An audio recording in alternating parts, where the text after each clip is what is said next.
Ladies and gentlemen, welcome back to the Indie Zone podcast. My name is Kathy. We are continuing on with our special series, looking back and discussing the affidavit of probable cause, signed under penalty of perjury by Detective Brett Payne of the Moscow Police Department on December 29th, 2022.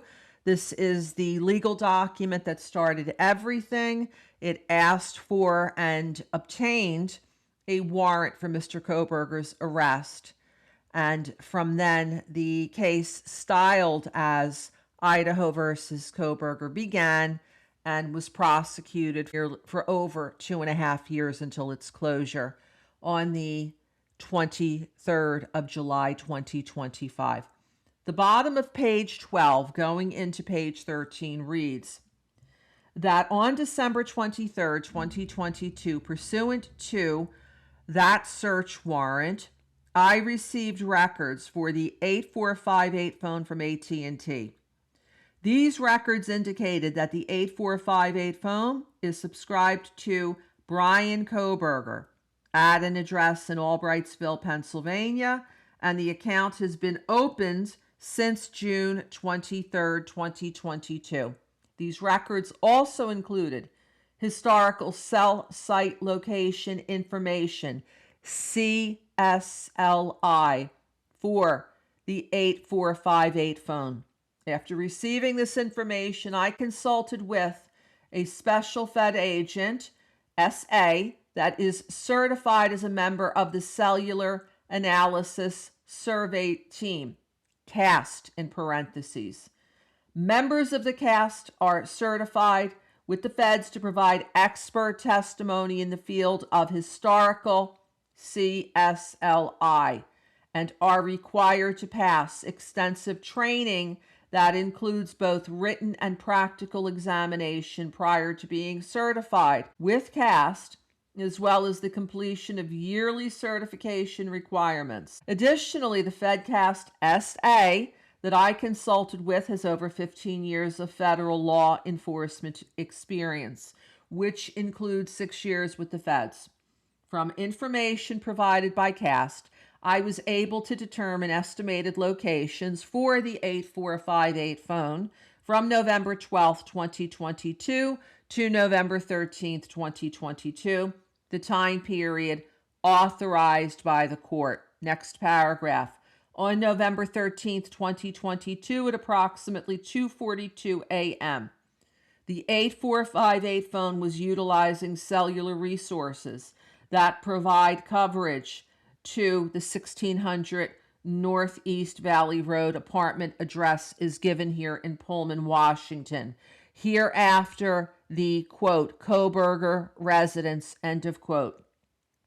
At approximately 2:47 a.m., the 8458 phone utilized cellular resources that provide coverage southeast of the Kohberger residence, consistent with the 8458 phone leaving the Kohberger residence and traveling south through Pullman, Washington.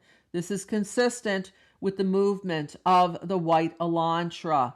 At approximately 2:47 a.m., the 8458 phone stops reporting to the network, which is consistent with either the phone being in an area without cellular coverage, the connection to the network is disabled, in parentheses, such as putting the phone in airplane mode at end of parentheses, or that the phone is turned off. The 8458 phone does not report to the network again until approximately 4:48 a.m., at which time it utilized cellular resources that provide coverage to Idaho State Highway 95 south of Moscow, Idaho, near Blaine, Idaho, and in parentheses, north of Genesee.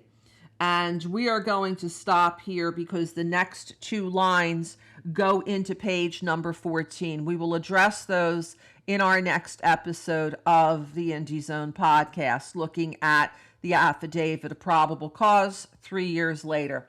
If I could provide a few comments here, some opinions, completely speculation, rhetorical questions that I do under the First Amendment of the United States Constitution. First, it appears that the presumption here is that where this 8458 phone goes, that Mr. Kohberger goes, and specifically where the 8458 phone traveled, that Mr. Kohberger traveled during this time frame in question from November 12th to November 13th, 2022. Secondly, as we had identified before as opinions, it appears that there are some assumptions that are based into what Detective Payne is writing here in attempting to persuade the judicial officer to issue that warrant for the arrest of Mr. Kohberger. For example, where it says here that at approximately 2:47 a.m., the 8458 phone stopped reporting to the network, and then, which is consistent with either the phone being in an area without cellular coverage, the connection to the network disabled, such as putting the phone in airplane mode, or that the phone is turned off. There's nothing here to back this up. Where is Detective Payne getting this from? This is not firsthand knowledge that he is purporting to show that this is in fact what happened. Here, he's not even citing to some resource, such as a study done by a professor who specializes in CAST, CSLI, or other related matters concerning the movement of a cellular device. We're going to stop here, and we will continue with our evaluation and our opinions regarding the affidavit of probable cause in our next episode. Until then, this is Kathy.